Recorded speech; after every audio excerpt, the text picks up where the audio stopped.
नज़म अर्ज़ आहे दोस्तो, दड़नि जे देस जा वासी असीं अरड़ा ॾुखनि ॾाढा दड़नि जे देस जा वासी। रुञनि जा राज़ था ॻोल्हियूं, उञनि में उञ थी भटकूं, सुञनि जा सूर था परखूं, बुखनि में बुख थी भोगियूं। झूनी के झोक ते वेही भरे ॾाबुर पितल जा के उठियुनि जो खीर था ॾोकियूं, ॾुखनि जे ॾोख खे छुहंदे थूहर जो छीर था ॾोकियूं। अखनि जा पुड़कला टोड़े ॿधूं था सूर सीने लाइ, निमनि जे ॿूर खे घोटे पियूं था मर्ज़ मौज़ीअ में। बलाउनि खां बचण जे लाइ पावला पेर में पायूं, सफ़ा सादा अञा आहियूं। पखियुनि खे प्यार मां पालियूं, ॿूहनि खे था कयूं ॿारण, खूहनि मां खूब था ॼाणूं, दड़नि सां दिलि लॻी आहे, वणनि सां बि वॾी आहे। असांजे इश्क जी कहाणी अज़ल खां ई लिखी आहे। असीं दोले असीं दोदा, असीं धरती सदा जोदा, जुगनि खां जंग लड़ी ॼाणूं, वतन लाइ था विढ़ी ॼाणूं, निकी कंहिं खां मुड़ी ॼाणूं, अॾी ते सिर रखी ॼाणूं, निरालो जाम शहादत जो खिली कुॾी चखी ॼाणूं। असीं सोढा सिंधी आहियूं, असांजो ही अज़म आहे, वॾनि सां हिकु वचन आहे।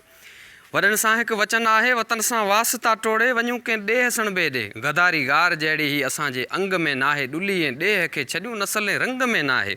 असांजी सादगी अहिड़ी घणनि जे ढंग में नाहे।